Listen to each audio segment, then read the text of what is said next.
Hello weavers, నేను మీ వైష్ణవి ధర్మవరం బిడ్డ. నేను మీ అందరి కోసం ఇంకొక గుడితో అయితే రెడీ అయిపోయాను. ఈ గుడిలో చాలా ప్రత్యేకతలు ఉన్నాయి. ప్రతి రాయి, ప్రతి స్తంభం చెప్పే రాయల్ స్టోరీ.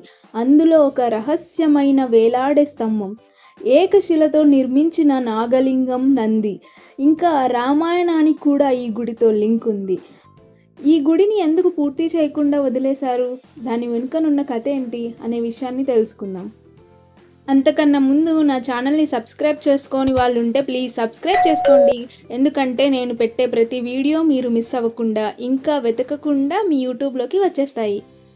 ఇంట్రడక్షన్లోనే మీకు తెలిసిపోయింది కదా ఈ గుడి గురించి. అవునండి, ఇది లేపాక్షి గుడే. దీని వెనుకనున్న చరిత్ర ఏంటి, అసలు ఇది ఆగిపోవడానికి గల కారణాలు ఏంటి అనే విషయాన్ని నేను చెప్పబోతున్నాను.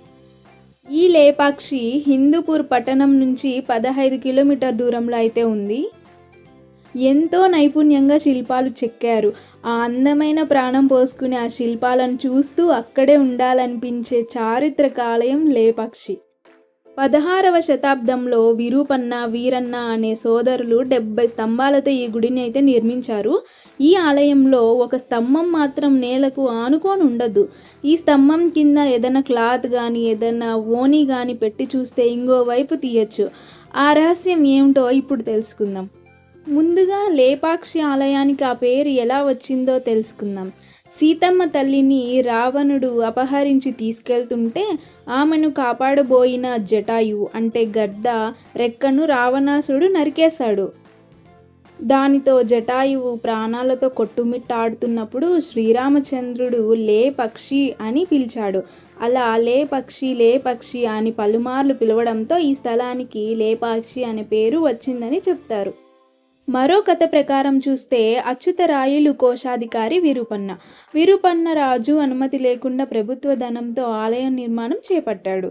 నిర్మాణం చాలా వరకు పూర్తయి కళ్యాణ మండపం నిర్మాణం జరుగుతున్న సమయంలో రాజుగారికి ఈ విషయాన్ని విరూపన్న శత్రువులు చేరవేశారు. దాంతో రాజుగారు విరూపన్న 2 కళ్ళను తీసేయమని ఆజ్ఞాపించారు. విరూపన్న ముందుగానే రాజు విధించబోయే శిక్షను తనకు తానుగా విధించుకొని తన 2 కళ్ళను తీసివేసి కళ్యాణ మండపం దక్షిణ వైపుగా ఉండే గోడకు విసిరికొట్టాడు. అలా కళ్ళు విసిరికొట్టిన ఆనవాళ్ళు గోడలపైనే ఎర్రటి గుర్తులతో మనకు కనిపిస్తాయి.